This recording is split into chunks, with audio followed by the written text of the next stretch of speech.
नागौर जिला के डीडोना तहसील में चुनाव होने जा रहे हैं, पंचायत चुनाव होने जा रहे हैं। जो खुनकुना गांव में बिलाल चुनाव लड़ रहे हैं, जो सरपंच के चुनाव पद पे हैं और उनके चुनाव में काम पे दम पे चुनाव जीतने का दावा कर रहे हैं। तेज खबर चैनल से मोहम्मद शाकिर, डीडोना। आप पंचायत चुनाव में दोबारा सरपंच पद के प्रत्याशी के रूप में चुनाव मैदान में हैं।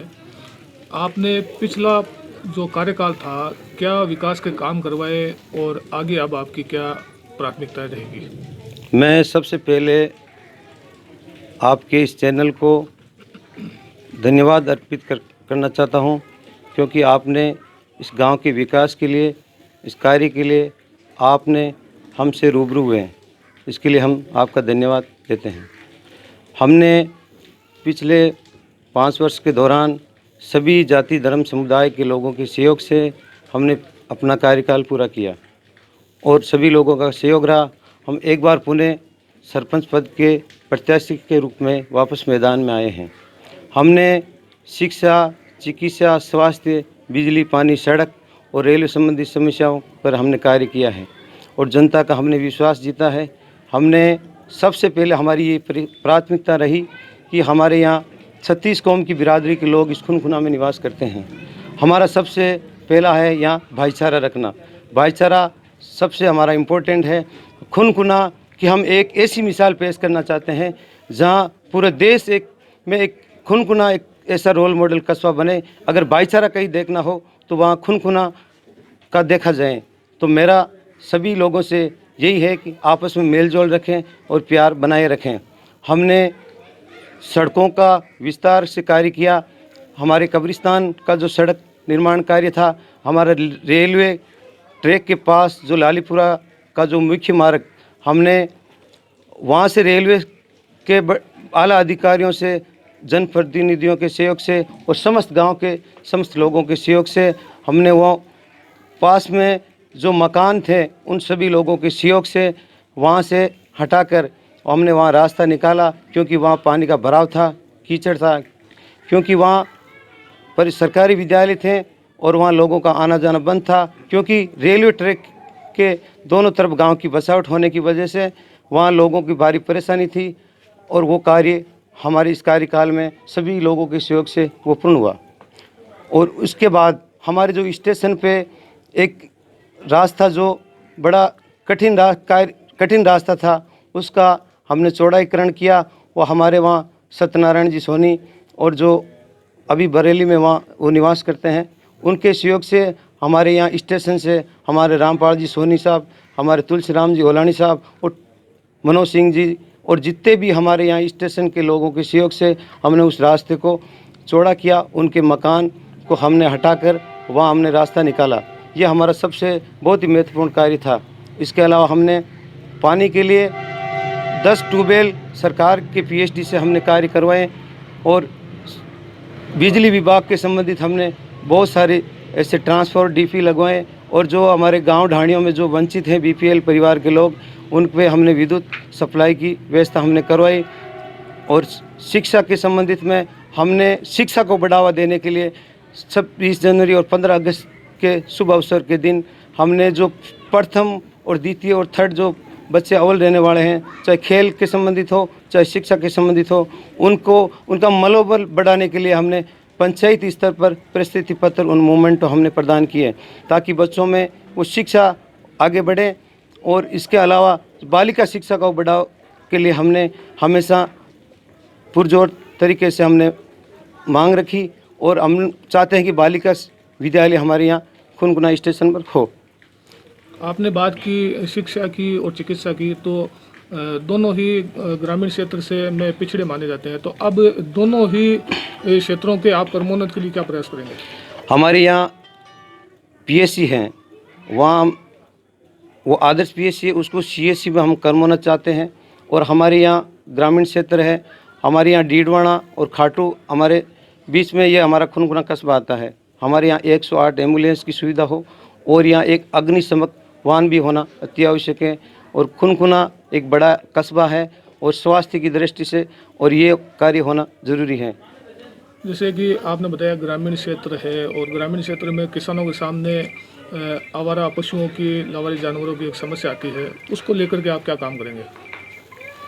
हमने पिछले कार्यकाल के दौरान हमारे यहाँ जो गायें हैं, आवारा पशु हैं, उनकी देखभाल के लिए, उनके चारे पानी की व्यवस्था के लिए, उनके स्थायी ठहराव के लिए सभी लोगों के सहयोग से हमने अस्थायी हमने वहाँ उनका ठहराव करवाया। गायों के लिए हम चाहते हैं कि मैं कामधेनु सेना का तहसील उपाध्यक्ष होने के नाते मेरी एक जिम्मेदारी भी बनती है कि गायों के लिए गौशाला का रजिस्ट्रेशन हो, गायों का स्थायी ठहराव हो। आज भी कहीं गाय घायल होती है या बीमार होती है, क्योंकि यहाँ कोई ठहराव की व्यवस्था नहीं है, तो यहाँ एक रजिस्टर्ड गौशाला हो। आप अगले 5 सालों के लिए, चाहे रेलवे से संबंधित हो या और अन्य क्षेत्रों से संबंधित हो, क्या काम आप योजनाएं आपने बनाई है और ग्रामीणों को किस तरह से उनका लाभ देंगे? हमने पिछले कार्यकाल के दौरान सालासर एक्सप्रेस, जोधपुर दिल्ली सरायरोला एक्सप्रेस ट्रेनों का ठहराव करवाया और अभी भी हमारे जोधपुर जो गोरखपुर एक्सप्रेस जो वाया डेगना रतनगढ़ रेलवे मार्ग पर खुनकुना में हम उसका स्थायी ठहराव चाहते हैं। एक जो हावड़ा जो ट्रेन है उसका भी जोधपुर और डेगना जो रतनगढ़ जो वाया है उसका भी खुनकुना में स्थायी ठहराव हो, और जम्मू तवी ट्रेन का ठहराव भी खुनकुना में हम चाहते हैं। और इसके अलावा जो अभी कोरोना ये लॉकडाउन की वजह से हमारे जो सुपरफास्ट ट्रेनों का ठहराव यहाँ हटाया गया है, हम सरकार से और हमारे आदरणीय रेल मंत्री जी से हमने यहाँ से लेटर भेजा है, हम उनका ठहराव यहाँ ट्रेनों का करवाएंगे। और इसके अलावा हमारा जो खुनकुना स्टेशन पर जो 79 जो फाटक हैं उसके स्थान पर हम चाहते हैं कि वहाँ अंडरपास बने या ओवरब्रिज बने, और हमारा जो द्वितीय प्लेटफॉर्म जो स्वीकृत है उसका निर्माण कार्य जल्द हो और वहाँ फुट ओवरब्रिज बने। और जो 78 जो फाटक हैं वो वर्षों पुरानी है, उसको बंद किया गया, उसे वापस पुनः खुलाया जाए। और रेलवे के जो ट्रैक हैं, ट्रैक के पास से जो आबादियाँ हैं उनके लिए जो रास्ता जो निकलता है वहाँ पर रेलवे से स्वीकृति लेकर उन रास्तों को पक्का निर्माण कार्य करवाया जाए। और जो बाज़ार की मुख्य सड़क हैं जहाँ हमारी गौरवपथ का कार्य वहाँ पूर्ण हो चुका, उसको बाज़ार का मेन जो चौक है वहाँ पर पक्का हो और मुख्य सड़क से वो जोड़ा जाए। और रेलवे ट्रैक के जितने भी पास से आबादियाँ गुजरती हैं उनकी सुरक्षा दृष्टि को देखते हुए उनके संपूर्ण कार्य हो, हम रेलवे से ये मांग करेंगे, उनसे निवेदन करेंगे। हम चाहे दिल्ली हमें जाना पड़े, रेलवे की जितने भी समस्या उनका निस्तारण हम करवाएंगे। हमारे जो C81 जो हमने वहाँ रेलवे अंडरपास का निर्माण कार्य हमने करवाया था, जिससे आज पूरे संपूर्ण डीडवाना क्षेत्रवासियों को, आसपास के गांवों के लोगों को उसको भरपूर फ़ायदा मिलता है। इसके लिए मैं रेलवे आला अधिकारियों को, हमारे जनप्रतिनिधियों को, समस्त ग्रामवासियों के लोगों को मैं आभार प्रकट करता हूं जिन्होंने हमारे इसमें सहयोग दिया। आपने ग्रामीण स्तर पर, अपने गांव के स्तर पर एक मैनिफेस्टो भी जारी किया है। मैनिफेस्टो की मुख्य क्या प्राथमिकता है, क्या क्या आपने इसमें काम शामिल किया है? मैनिफेस्टो मैंने अपना घोषणा पत्र जारी किया है, उसमें मेरा सबसे जो पहला ये है कि खुनखुना की जो युवा वर्ग हैं नशा प्रवृत्ति उसको एक बंद करने के लिए एक विशेष अभियान हम चलाएंगे। दूसरा जो हमारा गायों के लिए गौशाला का रजिस्टर्ड हो। तीसरा हमारे यहाँ विद्यालय के अंदर वाणिज्य संकाय नहीं है, उसके लिए हमें डीडवाना या अन्य विद्यालयों में जाना पड़ता है, वाणिज्य संकाय हो और एक ऐच्छिक विषय उर्दू हो।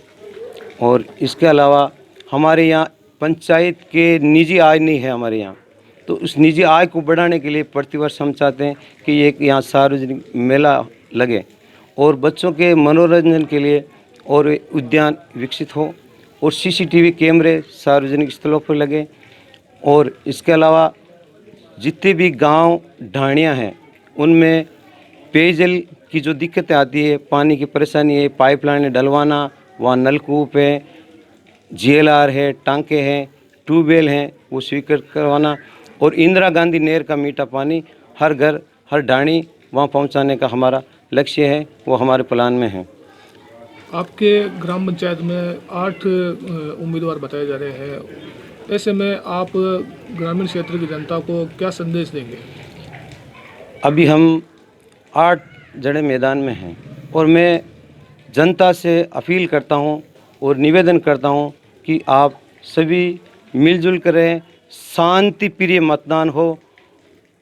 और मेरी यही अपील है कि चुनाव हर प्रतिवर्ष यानी 5 वर्ष से आते हैं, लेकिन हमारा भाईचारा, हमारा मेलजोल, हमारा संपर्क कभी ख़त्म नहीं होना चाहिए। ये मेरी जनता से खासकर अपील है।